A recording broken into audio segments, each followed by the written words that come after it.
I'm Jennifer Firestein, Associate State Director for AARP Michigan, and welcome to Learn a Latte, our Wednesday morning speaker series, where we bring to you a variety of compelling and interesting topics so you can sit back, relax, and learn over a cup of coffee, tea, or latte. Learn a Latte is the first and third Wednesday of each month right here live on Facebook. The benefit of watching live is you get to ask your questions and have them answered during the presentation. So go ahead and put them in the comment section. This is also being recorded so you can come back and watch it at a later time, or you can share it with others. So today's topic is horsing around, equine therapy for healing in the older adult and veteran population. Our guest is Kelly Alcock with the Equine Center in Rockford, Michigan. She's held different positions there for the past 20 years and currently is program director and is a certified therapeutic riding instructor, and she helps with the events and engaging the community with the organization. She has a medical background, but the love of horses and so many opportunities to share is what brought and keeps her at the Equine Center. So Kelly, welcome. Hello, welcome. Yeah, it's fascinating reading up on what you do, and you wouldn't expect that a horse barn would be such a successful place for intensive health services, yet it is incredibly successful. So just start by talking about that at first, because there's so much that we're going to get into here, but just talk about, the success of horse therapy. Okay, so our clientele is a group of people that have physical, mental, social, and emotional challenges of all different kinds, of all ages. But we do have specific programs for veterans and for seniors to participate in. Everything from them volunteering, taking riding therapy themselves, being involved in events and programs, to one time visits or off site visits, we can even do. And you shared with me that the Equine Center promotes independence, socialization, acceptance, and joy. So explain that a little bit further, what you mean by that. A lot of our seniors that come out they're from different demographics. They're from retirement homes, they're from private homes. Some people are widowed and are looking to get involved in the community again. Equest can just be a place where there is a lot of acceptance, a lot of opportunities to learn new things and to grow confidence and make new friendships and become part of something bigger than them. And a lot of the work that we do at AARP is to really do help promote socialization, especially during the pandemic when older adults were confined to their homes and they just maybe don't have the technology skills always to be able to connect virtually with people. So it was very important for you guys, I'm sure, during the pandemic to offer this so that people could stay connected and have the socialization opportunities. Yeah, and we did that in a few different ways. We find that some older adults that are now living in assisted living, they still get to go out in the community and enjoy a lot of different things, but they're in a new environment. They're around so many new people that they're now living with. It's an opportunity to come out and socialize with those people in a neutral way. Um, no one's familiar with the horses, no one's familiar with the program right away. So a lot of times I'll hear feedback that they haven't heard that resident talk so much ever. So that can bring out just a burst of confidence. They're just enjoying themselves. Also, we were able to take our minis off-site to go and do home visits to people that were maybe alone, and we could bring a horse out during COVID. I think that's fantastic that you also have the opportunity to bring the horses to people too. Yes, we try to do that. We do it only not for one-time surprise visits. Maybe it's somebody's celebrating a special birthday, but also in harder times with hospice, we're able to take our trained ponies right inside of homes. So when I was doing a little background research on equine therapy, I came across the terms equine-assisted learning, equine-assisted therapy, and equine therapy. Are there differences between them? I guess the main differences would be if you're learning and if you're being involved on or off the horse. If you're looking for a physical benefit from the horse to help you build balance and core body strength, the horse can do that in the most natural way. So as we age and some of us are getting a little more unsettled on our feet, the horse can really help build that in the most natural way with its movement and gait. Um, but then there's so many different things to learn off the horse as well. So creating that bond when grooming and learning to handle a horse. Horses have so many different personalities. Um, so the bond between a person and a horse can be different depending on what everyone's personalities are and how they work together. And um, if they don't work out right away, we can move on to a different horse, just like picking a new friend, I guess. It's kind of like a counselor, right? You got to have the right match with the right counselor. So you got to Right. have the right match with the right For sure. horse. So For you sure. mentioned the benefits, the physical benefits, mental, social, and emotional. Talk a little bit more about that and how horses can help with each of those areas of life. If we could maybe start pulling up some of the pictures and I can refer to those. So this, for an example, is an 80-year-old gentleman who had not been on a horse in over 60 years. And he came in and he wanted, it was going to be his big confidence booster to get over. He was a little unsettled off his feet without his walker. So being able to trust us, work with us, get onto the horse, stay centered, stay balanced, engaging in conversation while walking throughout the arena. Um, Lots of stopping to pat the horse and connect. He was really proud of himself for doing that. And then we'll have different photos going Sure. throughout the presentation, which show all of the things that you do. So and Yep. we, So we this would be an example of some off the ground. So in the barn, working with the horse, grooming.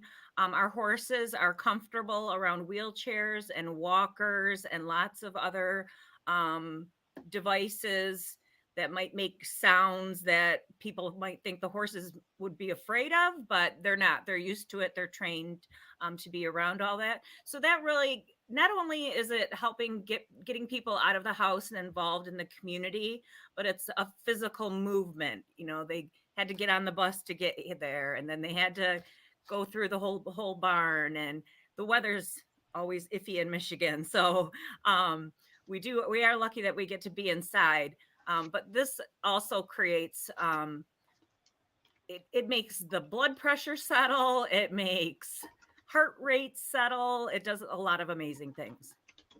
So do you have to be actually riding the horse to get the benefits, or are the benefits just as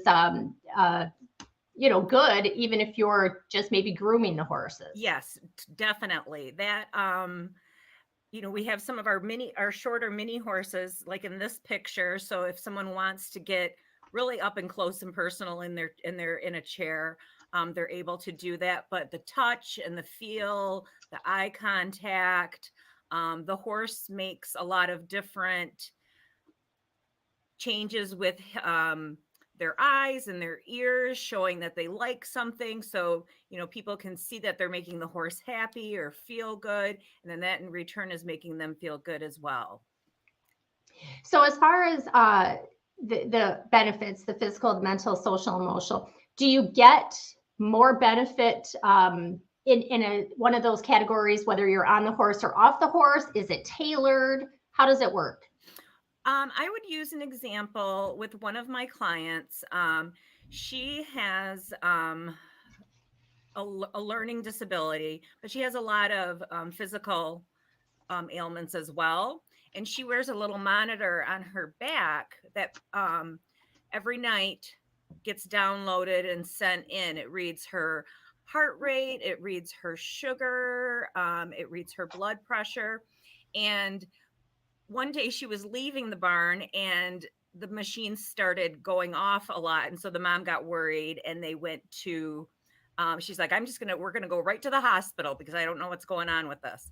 And once they got her in there and hooked up, they said that all her numbers were normal. And that was one of the few times that it's ever registered like that. So what happened was it triggered off that something was wrong with the machine, but it wasn't. It was just that um, she, with her being around the horses, even on the ground, just grooming, she comes every Sunday. That is part of her medical health now, to come and have her horse time. And it carries on throughout the whole week. When she has to go out of state to get surgeries, she comes and has horse time before she gets on the plane. So there's a lot of different physical benefits that you can see right away. That is so interesting. So when I was growing up, my family, we actually had horses and I rode the horses, but I wasn't really invested in them. My sister showed the horses. She would spend hours in the barn grooming them and brushing them and just being with them. Yeah. I was a little more intimidated by the horses. So I enjoyed riding them, but I didn't necessarily like, getting underneath them and cleaning their hooves and that type of stuff. So Right. what happens if somebody is a little intimidated or even fearful of the horses? How do you work through that? If someone has a fear of the horses, we might, start off with a much smaller horse so it's not so intimidating.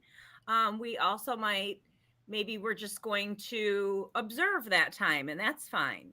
On another visit that they come, maybe we can get them to brush. We can take slow steps so that, if this is something that they're interested in doing and being a part of, we can make it happen. I hear more people say, I just want to watch. And then they're right up to the horse, getting that nuzzle from their nose and that soft look in their eye and just even touching them. Sometimes if I'm sitting in my office too long, I go down to the barn. I'm like, I just need to touch a horse for a couple minutes, bring my blood pressure down. Right. That's the pet therapy of having a dog or a cat, right? You just get to do it with a horse. Yeah, so it's that bond, and it doesn't have to be with every horse. People find a horse that they choose to be around more, that I see a connection and partner them with, either for their riding lesson or for their grooming time.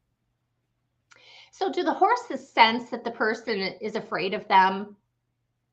Horses can do that. One thing we want our horses to do, as you can see in any of the pictures in the barn, they're all hooked up to cross ties. So we want them to be standing still. Even if they think someone's nervous, we want them to stand still. Of course, horses are animals, so they can do unpredictable things. But our horses are super well trained, and we have about 33 horses right now. And so we fit them into the program, where they can thrive as well. So equine therapy can help with, I was looking at the list, which is impressive: behavioral problems, relationship issues, grief and anxiety, depression, ADD or ADHD, addiction, even eating disorders. So that's pretty incredible that equine therapy can work in all of those areas. And we see it help just balance people out. It helps bring out some of that positive energy in them. As far as behavior, a lot of times, people want to be on a horse. So if there's a inappropriate behavior, being on the horse is the reward. So if we take that away and you have to walk your horse now or cut your lesson short, we want to build on that so that behavior improves. So how does it actually work? I think that's like the big burning question, right? Like, how do horses have that type of power to be able to help in treating so many different issues and problems? Physically, when a horse is walking, its pelvis imitates that of a human being walking. So for people that are learning to walk, relearning to walk, recovering from a stroke, maybe they've come across a disability later in life where they're losing core and balance. The horse can help provide that in the most natural way. We have some adaptive riding equipment that we use so that the person is just right on the horse, sitting on a blanket. So they're getting heat from the horse. They're getting that nice pelvic stretch on the horse. And the horse is doing all that movement and building strength underneath them while they're socializing on top and learning to steer, learning to control their horse, um, building confidence in that ability to be in charge of a big animal. And what are some issues that older adults might face that, maybe are unique to them? And how does the equine therapy then help? One thing I see, or at least with some of our clients and guests that come out that are working through dementia, it can help bring up a lot of good remembering good times Mhm. with horses in their past. A lot of horses were a part of their daily life for a lot of these folks that come out, and it triggers something in the brain to start firing and remembering and sparking conversation. Um, Also, as in this picture right here, this lady happened to be blind. So for her to walk through the barn and trust everyone, with where she couldn't see what she was doing, trusting where her hands were going, where her body was taking her through the barn. Another thing that happens with a lot of people is sensory. It's a lot of the touch of the horse, the smell of the barn, just the environment, things they want to talk about, tractors and farming and things of that nature. It just sparks a lot of different things that they can engage in and be a part of. And you mentioned the sensory component of it, and I saw on your website that you provide like sensory trail riding. So talk a little bit about that. So we have our trail is about a mile and a half long, and it goes throughout the property. We sit on 35 acres. Um, and it's very sensory rich. So there's a lot of purposely planted flowers that will smell a certain way, plants and trees that have textures that are touchable. Um, Different areas that you go through a lot of shade and then you're back in bright sun. Goes through the woods. A lot of our visitors come up and it's like being up north. They don't get north of Grand Rapids much, and so coming up just 20 minutes north to Rockford, they're able to enjoy all of that and get out. A big thing, get outside. And when you talk about the sensory, that's also music therapy too. So you provide music therapy as well. Yes, we have one of our instructors is actually a nun, and she, um, by her trade, is music therapy. So she brings that into the arena. That does a couple of different things. Some of our clients have seen her as a in a different setting with musical therapy, and now they're coming and putting both of those together.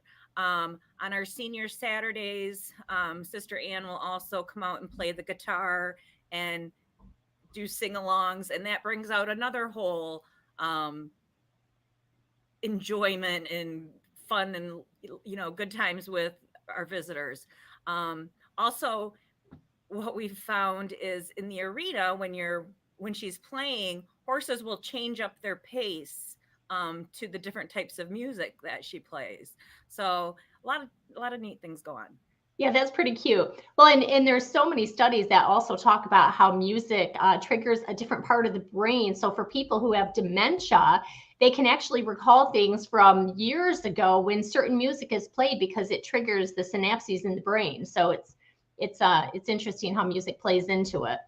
Right, and she'll bring a music book out that has songs from probably 50, 60 years ago, and as soon as she starts playing the music, they everybody knows the words, and it was something popular during that time, and brings back different memories and things they suddenly want to share. And in addition to working with older adults and kids and people of, all generations, you also work with veterans a lot. And it's not just veterans, but also wounded service personnel. So how do horses work with veterans? Maybe they come back with PTSD or they're amputees. How do the horses work with veterans in these special ways? So again, the horses can help with physical and emotional challenges. For veterans, we help veterans that are older and happen to be at the Grand Rapids Veterans Home, that come out every couple of weeks. And is in this picture here, they get to enjoy a home cooked meal after, so that's always a fun time for them. But with the horse is super non-judgmental, so they don't care if you put your shirt on wrong, or if you didn't brush your teeth that day, whatever. They're overlooking all that stuff.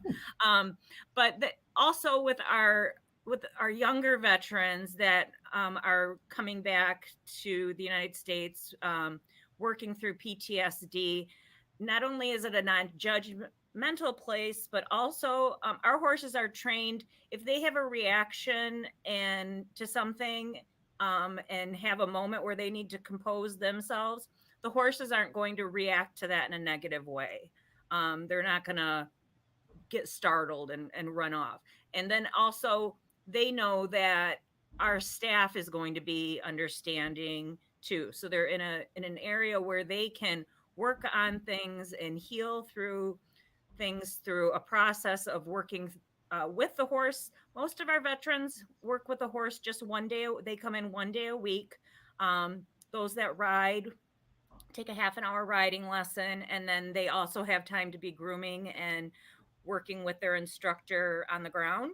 And so with those that ride, say it be an amputee, again, it's going to be helping to build all that pelvic core and balance, and relying on the horse, being confident because you're in charge of something a lot bigger than everyone else. Right. So your program is called Horses for Heroes, and AARP does a lot of work in the space with veterans and military families. And so we support that program that you offer. Yeah. Horses for Heroes, is that a national program, or is that something you've developed? Or are there other programs like Horses for Heroes across the country? There are other programs like Horses for Heroes. They just might have different titles, but they work with veterans. And they are available if you go to pathinternational.org. That is our governing body. You can see different centers that are across the United States and in Michigan. It depends on what type of program they wanted to build. Some are riding and off and on the ground, like we do at eQuest. Some just work with rescue horses. So it's a troubled horse creating a bond with someone and building trust and working on those skills to be able to be handled and be able to calm down and be brushed, different things. It just depends on the center and what type of program they wanted to put together.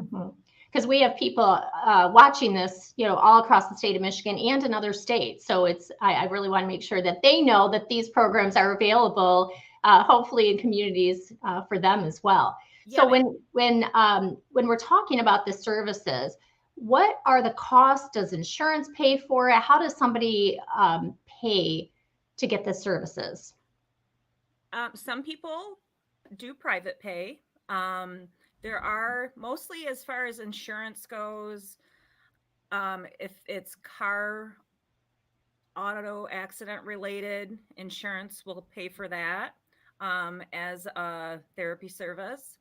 I always tell everyone to check into your own insurances because there's so many different types now. It's not just a few to look at. And then we offer a lot of scholarships to our clients that we've helped put together through fundraising, so that we can either help offset the cost or have them pay nothing. And we've been fortunate enough for the last at least 7 years to have our Horses for Heroes program totally funded, especially with gifts like from AARP, to help with all of those services. So that we're able to keep that at no cost for them. For the veterans. Yes. Yeah, nice. So volunteers, they're the crux of your success because you need volunteers like many nonprofit organizations to keep things running and be able to have the support services. So how do volunteers get involved? Volunteers can get involved by going right to our website, which is equestcenter.org.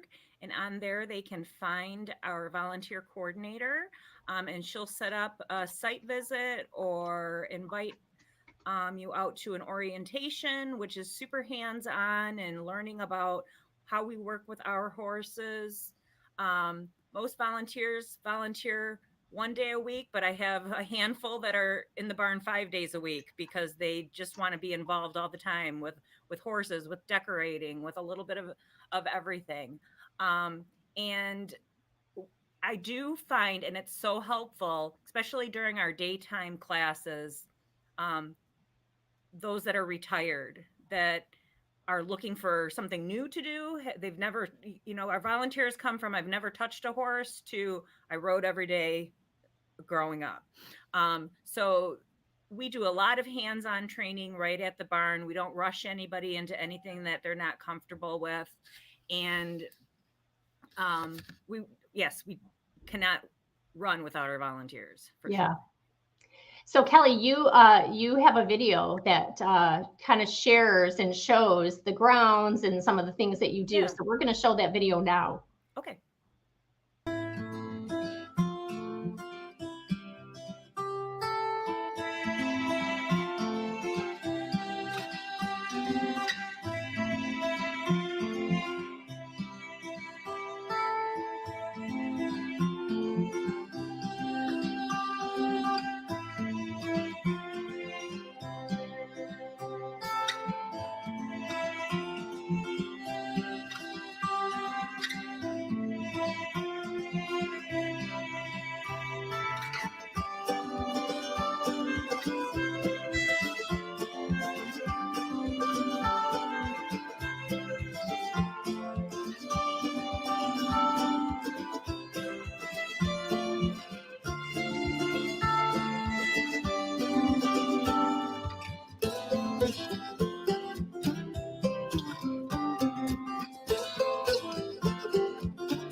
So Kelly, obviously this was filmed in the heart of summer, but you Yeah. do the services all year round. So even though right now we have snow outside and we'll have snow till probably April, it doesn't matter the season. Correct. We our arena can be closed up and heated, so we can work in there. We also have a couple of different meeting rooms that we can bring ponies into, and then the barn, of course, is inside. It's not heated, but it's insulated and always warmer than outside. So we have just a couple minutes left. Can you share a great success story of somebody that has come through and really just thrived with your services? We have, I'll share a story about a gentleman. He's actually 80 years old, grew up riding his whole life. He ended up getting into a car accident and was super depressed and home. And it took a lot of reaching out to get him out to eQuest. But as soon as he did, he has gotten rid of his walker. He's gained so much strength. He used to be kind of put offish, and now he's super open and friendly with everybody, wants to share all of the horse knowledge that he has. Is so proud of his accomplishments and has even been able to bring his family out to watch him ride. And so that's a great thing to see that all come full circle. Every day has to be rewarding to see those success stories. So Kelly, if people want to learn more, where can they go?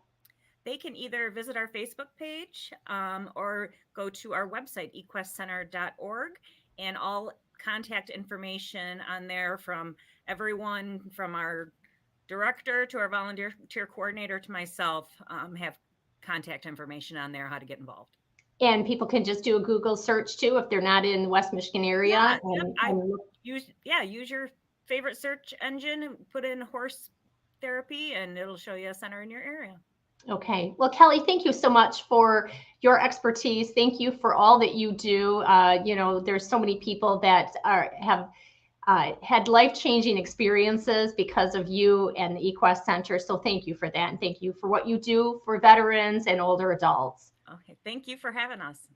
And to our viewers, you can learn more about the virtual events that AARP hosts by going to aarp.org/mi.